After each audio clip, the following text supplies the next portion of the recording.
സംസ്ഥാനത്ത് ഗുണ്ടകളുടെ അഴിഞ്ഞാട്ടം സമാനതകളില്ലാതെ വർദ്ധിച്ചൊരു ക്രമസമാധാനം കെട്ട കാലമാണ്. ആ തിരിച്ചറിവിൽ തന്നെയാണ് ഓപ്പറേഷൻ ആഗ് എന്നൊരു ഗുണ്ടാവൂർ നടപടിയിലേക്ക് പോലീസ് പോയതും. പക്ഷേ ഇന്നലെ ഉണ്ടായ സംഭവം കേരള പോലീസിന്റെ ചരിത്രത്തിൽ, ഇന്നേ വരെയുള്ള ചരിത്രത്തിൽ ഏറ്റവും നാണം കെട്ട സംഭവമാണ്.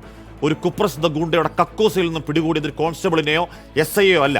ആ പോലീസ് ഹയറാർക്കിയിൽ മുകൾ തട്ടിൽ നിൽക്കുന്ന ഒരു DYSPയാണ്. പിടിച്ചത് പോലീസ് സ്ഥിരീകരിച്ചതുകൊണ്ട് കേരളം അറിഞ്ഞു.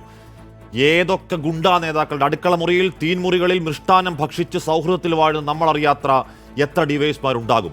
ഗുണ്ടാ പോലീസ് ഭായ് കളിക്കുമ്പോൾ ആഭ്യന്തര വകുപ്പ് എന്തെടുക്കുകയാണ്, അതിന്റെ മന്ത്രി എന്തെടുക്കുകയാണ്? പ്രിയ പ്രേക്ഷകർക്ക് എൻകൗണ്ടറിലേക്ക് സ്വാഗതം.